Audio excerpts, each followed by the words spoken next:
the Grammy, but when they tell me, they ask me about that, I say yeah anyway. So, I mean, it was great. It was a thrill. And, you know, just having a song on Bruce Springsteen album is, you know, that was a thrill. Actually, Bruce and I had written a bunch of tunes together, and we were hoping, I was hoping especially that you know, they would eventually see the proverbial light of day and come out on different CDs, but we wrote quite a few tunes together.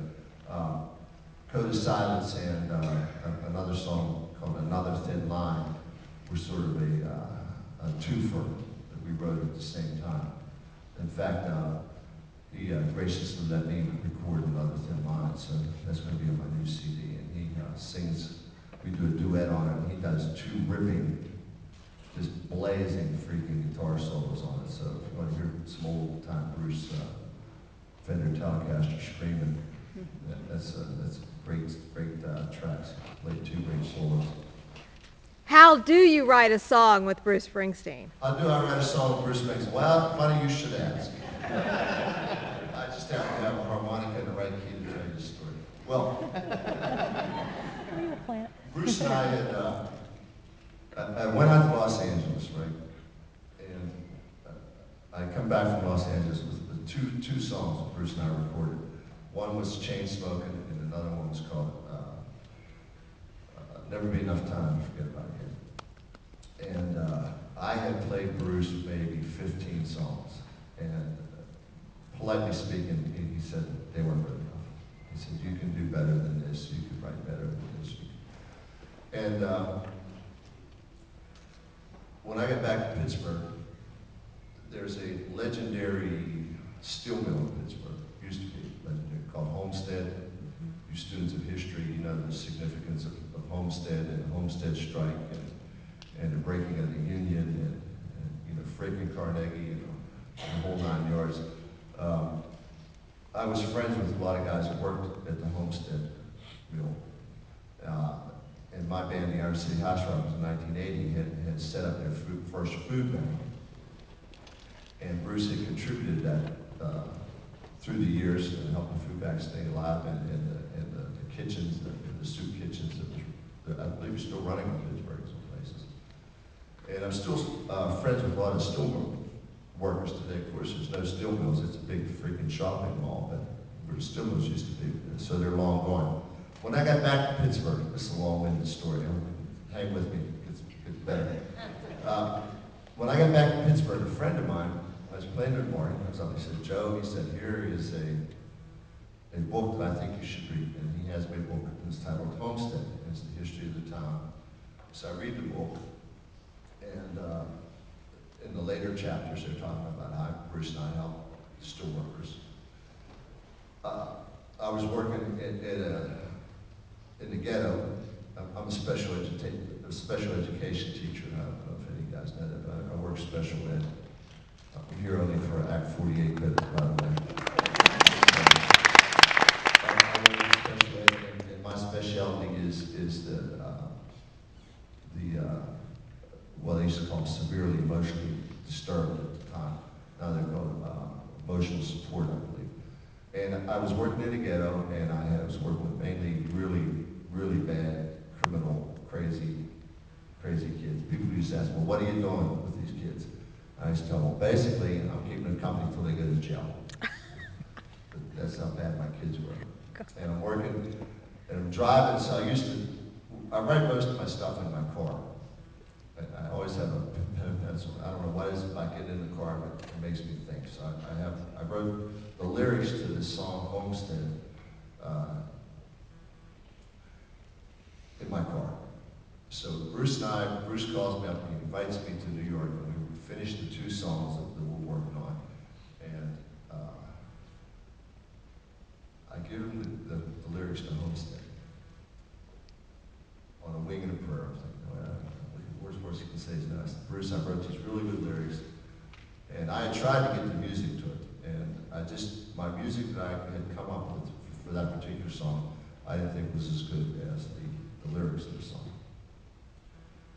So I went home. I had two songs in the can with Bruce Springsteen and these tremendous musicians. And I thought, well, you know, that might be the last of it.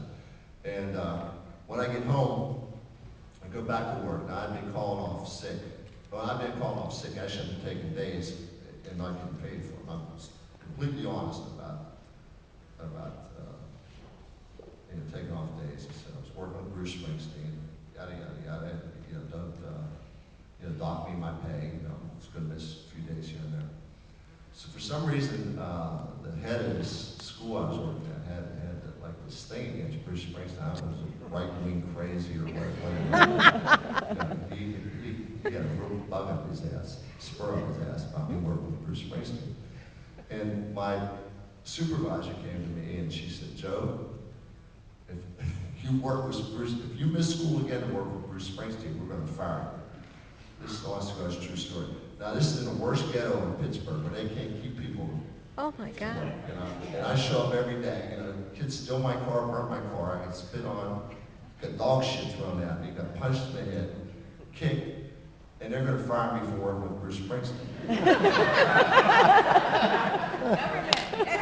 This is true. You can't make this shit up. They're going to fire me for working with Bruce Springsteen. So fate would have it.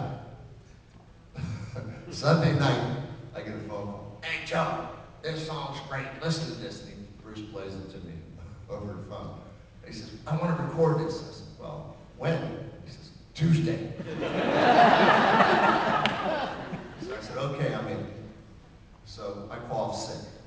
Now I'm lying. I call off sick, right? And I'm sitting flat in New Jersey, sitting in Bruce's room on Tuesday morning, and we're going over this song, Homestead. Going up to, getting ready to go up to the Hit Factory to record one of my songs, first co-write with Bruce Springsteen. And I'm feeling pretty freaking good about the whole thing, And, best musicians that money can buy and can hire in New York City. And Patty comes knocking on Bruce's study. She hands me the phone. And she said, "Joe, it's your mom." And I left my mom back home to watch the kids, my wife and I. And right away I think, "Oh my God, the kids are sick," right? So I get on the phone and I said, "Mom, what's wrong?" She said, "Work just called. They want to know if you're doing anything with Bruce Springsteen." In fact, this is true. Unbelievable as it sounds. In fact, if you don't call them back right now, they're firing you. Right? Now, I'm a poor working class guy. I needed a job. There's no way I was going to lose this job. So Bruce is over there. I said, "Bruce, be quiet." Please. Get on the phone. Whoever tells Bruce to shut up. "Joe, where are you going? Where were you?" I said, "Well, I was in the bathroom." What can I say? "I was in the bathroom. I'm sorry. What do you want me to do?" They said, "You're not working with Bruce Springsteen, are you?" I said, "No, in the bathroom." I said, "Okay, well, here's the deal. Don't come back without an excuse from your doctor."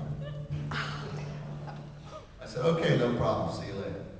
So, instead of taking 1 day work off, I had to take 3 or 4 days work off and fake I was sick to go back in. And after that, they became, I somebody talked to the guy, he became a little more reasonable about it. So we wrote this song called Homestead, and I started, this is a long story, I'm sorry for boring people. Oh, it's great. It's about the steel mills. And I had, working with Bruce, he was very specific.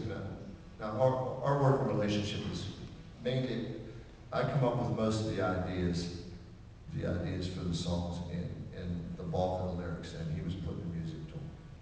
And but he looks over the lyrics with a fine-tooth comb if there's something that bothers me. He lets me know. But I had written I wrote the song in the third person.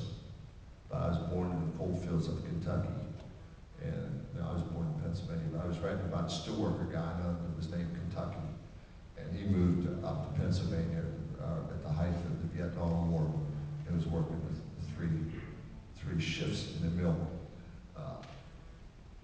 That war